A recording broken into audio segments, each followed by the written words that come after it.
네, 잠시 복음을 전하겠습니다. 하나님께서 하늘과 땅 모든 것을 다 만드셨죠. 아주 지금 눈에 보이는 것 모두, 만물 모두 다 하나님께서 만드시고 마지막 날에 인간을 만드셨죠. 그 인간을 하나님의 형상으로, 신의 형상으로 만들었고요. 우리는 하나님은 영적인 존재이시기 때문에 우리도 영적인 존재로 창조함 받았습니다.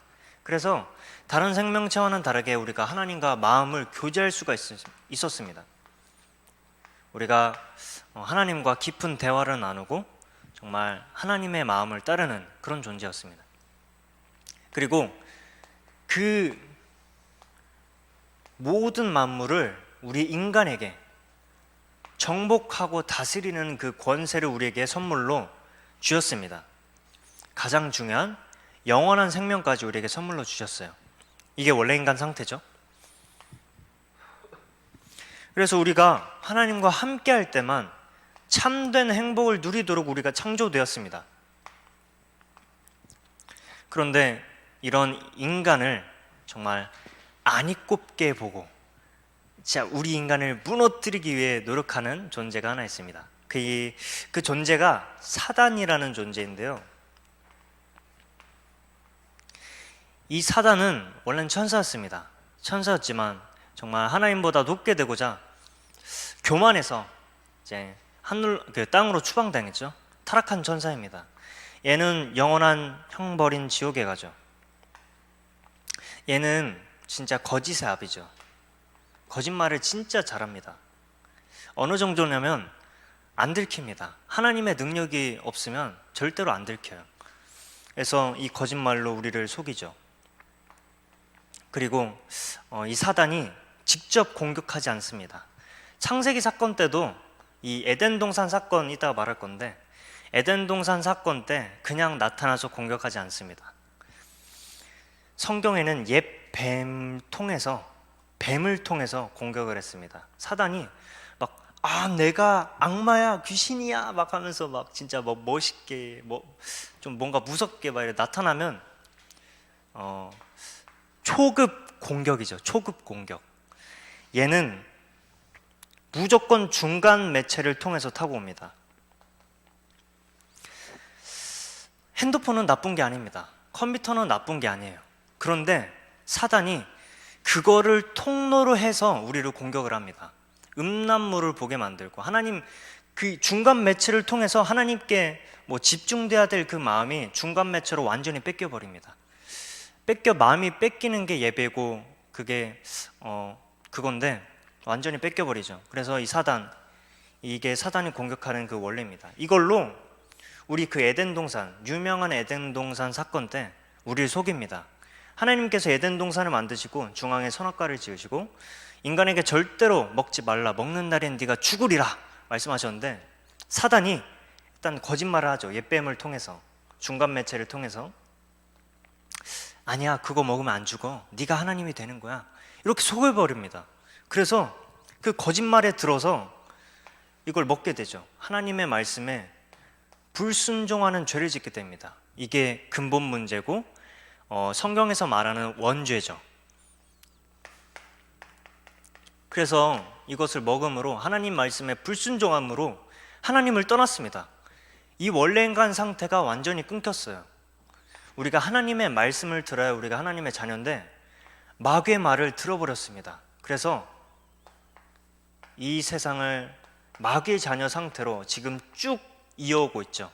아담 때부터 지금 2022년 지금 현재까지. 그래서 사람들이 하나님 떠나서 너무 불행하게 삽니다. 진짜 지옥같이 살고 지옥에 가죠. 첫 번째로 어떻게 지옥같이 사냐면 우상 숭배를 하기 시작합니다. 사람들이 하나님을 경배를 해야 되는데 하나님이 만드신 피조물에 집중하는 상태가 일어나게 됩니다. 그래서 다른 나라들을 다 보면은 목석을 섬기고 어떠한 동상을 세워서 아니면 나를 치켜 세워서 막 이렇게 경배의 대상으로 삼죠. 하나님 외에 다른 것으로 마음을 채우기 시작합니다. 이 자체가 우상 숭배인데 하나님이 아니라 다른 것으로 나의 행복을 찾는 상태, 이것이 완전 우상숭배죠. 철학가들 보면 막 멋지게 나는 누구인가, 물은 물이요 산은 산이로다 이렇게 하고 하는데, 딱 뒤에서 딱 보면은 하나님을 떠나서 나의 인생의 의미를 찾고 행복이 무엇일까 방황하다가 다 이런 말들이 나와서 다 그냥 죽는 거구나, 다 깨달아져요. 누구는 과학으로, 누구는 공부로, 성공하면 행복해질까, 돈이 많으면 행복해질까, 이런 걸로 찾았으면 이 세상에 그 진짜 많던 부자들, 또 아니면 연예인들, 자살한 사람들 많잖아요. 그러지 않았을 거예요. 만약에 이런 걸로 찾아줬으면. 다 피폐해지고 그걸로 안 되면 자살하고 이렇게 되죠. 진짜 하나님이 계셔야 되는 이 자리에 하나님이 떠나시고, 자, 저 같은 경우는 음란물과 게임과 술, 담배, 미디어, 저는 이 갈증이 안 풀리면, 하나님께 집중되지 않으면 이런 상태가 일어나더라고요. 유튜브 계속 스크롤 하면서 이제 어느덧 8시간이 지나가 있고. 그런데 신기한 게 이걸 하면 행복해질까? 이렇게 좀 뭔가 해결될까 했는데 안 채워집니다. 또 오히려 8시간이 지났는데도 황폐해져요. 이런 걸로 음란물, 게임, 술, 담배, 사람 이런 걸로 채워보고자 했지만 잠시나마 만족감은 느낄 수가 있어요. 그런데 중독으로 이어지죠. 이게 집착으로 이어지고 나중에 더욱더 공허한 상태, 피폐한 상태로 가죠. 저는 이게 진짜 자살로 갔습니다. 이 조그만한 게. 그래서 사람들이 우상 숭배를 하고 마음에 병이 옵니다. 모든 사람에게 공통점으로 다 오게 되어 있습니다. 하나님이 우리를 영원토록 살기 위해서 만드셨는데 이 하나님을 떠나서 진짜 전보다 못해요. 바람같이 딱 눈 깜빡하면 100년 다 지나가는데, 이런 걸로 이것이 다인 줄 알고, 100년 인생이 다인 줄 알고 움켜잡기 시작합니다. 그래서 항상 말하지만 역사에 보면은 다 뺏고 뺏기고 상처 주고받고 땅 따먹게 하고 다 이런 내용이죠. 사람들이 이 100년 인생 움켜잡다 보니까 비교의식이 생기고 시기 질투, 분노, 우울. 하나님께서 우리의 모든 길을 인도하셔야 되는데 내 인생의 짐을 내가 짊어지고 힘겹게 이렇게 살아가다 보니까 내 앞날이 불안한 거예요. 어떤 일을 할 때 초조해지고 불안해지고 확신이 없어요. 그래서 인생의 짐을 내가 끌고 가게 되죠. 어떤 일을 할 때도 눌린 상태로 하게 됩니다. 그래서 이 내적으로 골마 터지다가 외적으로 이제 표출이 되는데요. 그게 이제 육신적인 병이죠. 진짜 이건 제가 너무 심했었습니다. 아직도 옛날에 쌓아온 게 너무 많아서 지금도 이제 고생을 하고 있어요. 많이 치유받았지만 진짜 하나님과 함께 할 때는 가난과 질병이 없었습니다. 에덴 동산에 있었을 때는 모든 것이 다 완벽했어요. 그런데 지금은 가난과 질병이 다 퍼져 있죠. 그리고 가정이 다 무너져 있죠. 만나는 애마다 가정이 다 무너져 있습니다. 어떤 분은 아버지가 손찌검을 하고, 어떤 분은 가정이 너무 힘들어서 와르르 다 무너지고, 술, 담배 이런 거 다 힘들어 갖고 가정이 다 무너져 있습니다. 만나는 애들 다 보면. 왜냐하면 이 부모님마저도 부모 되기 전에 한 사람인 거예요.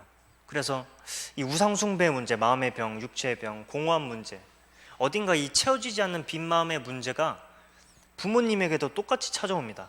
부모 되기 전에 한 사람이기 때문에 완벽한 사람이 아니에요. 그래서 부모님이 무너지고 자녀가 그대로 이제 대물림 받죠. 이제 자녀가 어른이 돼서 또 이제 부모가 되면 이제 무한 반복이 되게 됩니다. 그리고 이런 거와 마찬가지로 친구와의 관계도 다 무너지게 됩니다. 인간이 진짜 하나님을 떠나서 지옥같이 살다가 지옥에 가게 됩니다. 근데 여기서 끝나지 않습니다.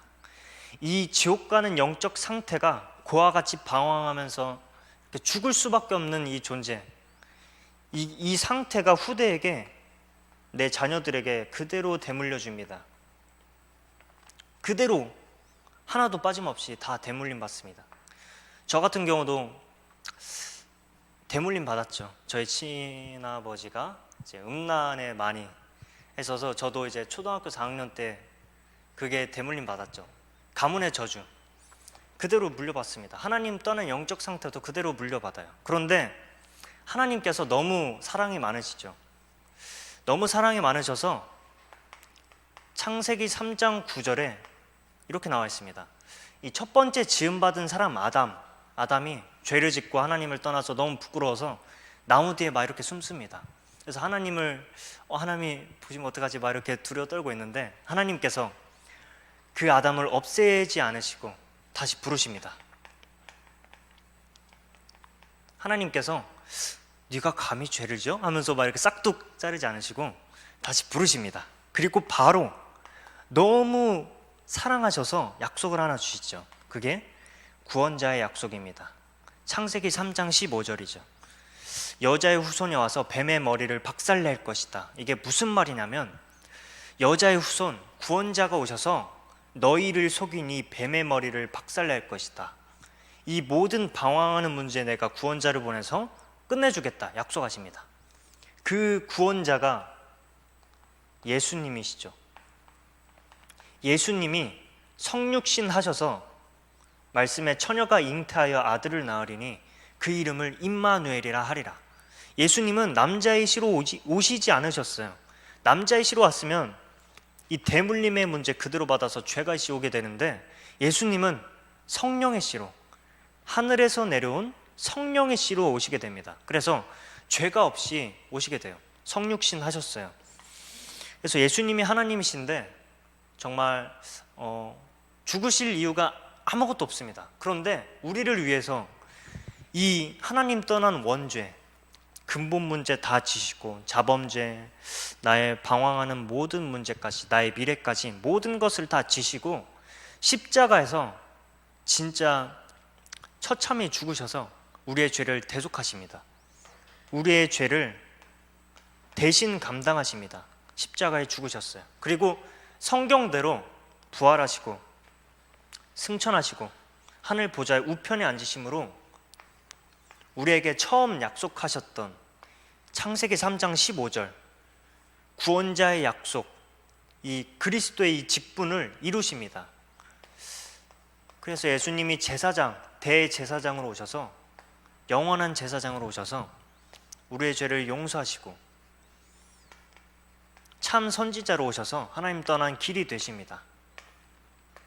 우리가 전에는 정말 어떠한 종교도 만들어 보고 또 선행도 해보기도 하고 하나님을 만나기 위해서 어떠한 노력도 해보는데 만나지 못하고 다 죽었습니다. 그런데 예수님께서 대신 죽으사 길이 되셨습니다. 이제는 성경에 나온 것 같이 내가 길이요 진리요 생명이니 나로 말미암지 않고는 아버지께로 올 자가 없느니라 이렇게 말씀하셨어요. 그래서 예수님만이 길입니다. 예수님께로 갈 때 하나님과 다시 화목하게 되고 진짜 이 함께하는 행복 이루게 됩니다. 그리고 만왕의 왕으로 오셔서 마귀를 박살내셨습니다. 마귀가 예수님의 이름으로 이미 박살이 났어요. 지금 마귀가 죽어가는 와중에 발악하는 이 단계입니다. 완전히 박살내셔서 하나님의 아들이 오신 것은 마귀의 일을 멸하라 하심이라. 마귀의 일을 멸하셨어요.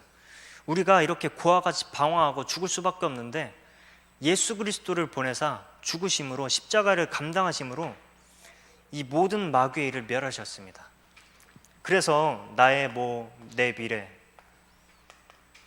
내 학업, 내 가정, 내 직장 이런 거 모든 문제 예수님께 가져갈 때 내 인생의 짐을 예수님께 다 가져갈 때 해방받습니다. 그것을 넘어서 하나님 떠난 이 문제 예수님께 가져갈 때 해방됩니다. 그래서 하나님과 다시 화목하게 되죠. 이 원리 하나님과 함께 행복하는 원리가 회복되게 됩니다. 예수님께 갈 때. 그래서 말씀에 이렇게 나와 있죠. 영접하는 자, 그 이름을 믿는 자에게 하나님의 자녀가 되는 권세를 주셨으니 우리가 예수님을 믿을 때 하나님의 자녀가 됩니다. 첫 번째로 우리가 예수님을 믿을 때 성령 내주라는 것을 받게 되는데요, 간단하게 우리 마음에 예수님이 오시게 됩니다. 그 받은 성령으로 우리의 삶 전체를 인도받습니다. 더 이상 내가 내 미래를 끌고 가지 않아도 됩니다. 내 인생의 짐을 내가 힘겹게 끌고 가지 않아도 됩니다. 제가 이런 생각이 들더라고요.